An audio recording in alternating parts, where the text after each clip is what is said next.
Salam xəbər vaxtının daimi tamaşaçıları, sizi xoş gördük. Biz hazırda Salyan rayonunun Sarvan kəndində vətəndaş qəbulundan sizlərə məlumat verəcəyik. Bugün Milli Məclisin deputatı Günay Ağamalının Sarvan kəndində vətəndaşlarla fərdi görüşü oldu. Hazırda qonağımız Günay Ağamaldır. Günay xanım, xoş gördük sizləri. Təşəkkür edirik ki, bizim bugün təklifimizi qəbul etdiniz. Bizlərə müsahibə verəcəksiniz. Sizlərlə daha ətraflı istərdik ki, vətəndaşlarla keçirdiyiniz görüş barədə tamaşaçılarımıza məlumat verəsiniz. Xoş gördük sizlərə. Çox sağ olun, təşəkkür edirəm. Günay xanım, bugün Sarvan kəndində vətəndaşlarla görüşünüz keçirildi. İstərdik o barədə bildirəsiniz. Görüş necə keçdi? Bizim Sarvan kəndində artıq bir neçə dəfə görüşlərimiz olubdur. Vətəndaşlarla görüşlərimiz çox xoş və səmimi bir ab-havada keçdi.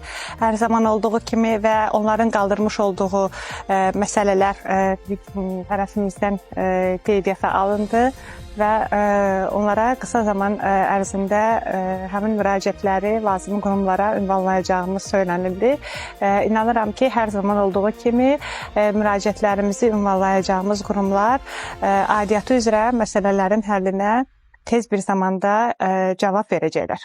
Günay xanım, əsasən vətəndaşlar hansı istiqamətdən müraciət edirlər?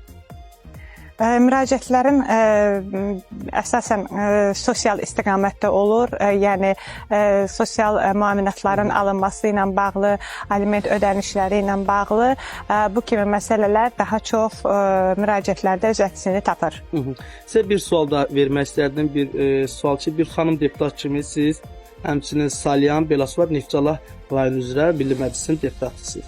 Bax, Milli Məclisdə sizlərin işi olur, şəxsi ailə işləriniz olur, məhz birdəki rayonlarda vətəndaşlarla görüş. Bax, bir xanım deputat kimi bu sizə ağır deyilmi ki, ümumiyyətlə bu işləri ay ərzində çatdıra bilirsiniz? Xeyr, ağır deyil, çünki hər bir insan üzərinə götürmüş olduğu məsuliyyətin fərqində olmalıdır və təbii ki, zamanı düzgün bölüşdürməyi bacarmalıdır. Ona görə də zamanı düzgün bölüşdürəriksə, bu kimi çətinliklərlə üzləşməliyik. Çox şükür Allaha ki, bu kimi məsələlərdə hər hansısa bir çətinliyimiz yoxdur. Çox gözəl. Sonda bir sual da vermək istərdim ki, siz Milli Məclisin deputatı seçildiyiniz gündən 3 rayona baxırsınız. Bax, uğurlu nəticələrindən bildirmək istədim. Sizi Milli Məclisdə çıxışlarınızı da izləyirik, tamaşaçılarımız da görür. Bax, uğurlu nəticələr hansı olub ki, siz bu dönəmdə əldə edirsiniz? Mən sizə açığı çox səmimi şəkildə etiraf edəcəm ki, müraciət ünvanladığımız istər Salyan Şirvan Regional Təhsil İdarəsi, istər Azərsu, Azərişıq, Azərqaz, bu qurumlara deməli vətəndaşlarımızla bağlı müraciətlərimiz çox çevik şəkildə cavablandırılıb və öz həlli yollarını tapıb və mən sizin kanalınız vasitəsilə fürsətdən istifadə edib adını çəkdiyim qurumlara öz təşəkkürümü bildirmək istərdim hər bir seçicinin adından.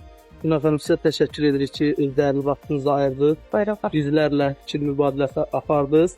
İnanırıq ki, bundan sonra da seçicilərinizi uğurla qarşılayacaqsınız və onları maraqlandıran sualları uğurla cavablandırasınız. Çox təşəkkür edirəm. Belə əziz tamaşaçılar, bizimlə görüşdə Milli Məclisin deputatı Günay Ağamalı idi. Bizləri izləməyə davam edin.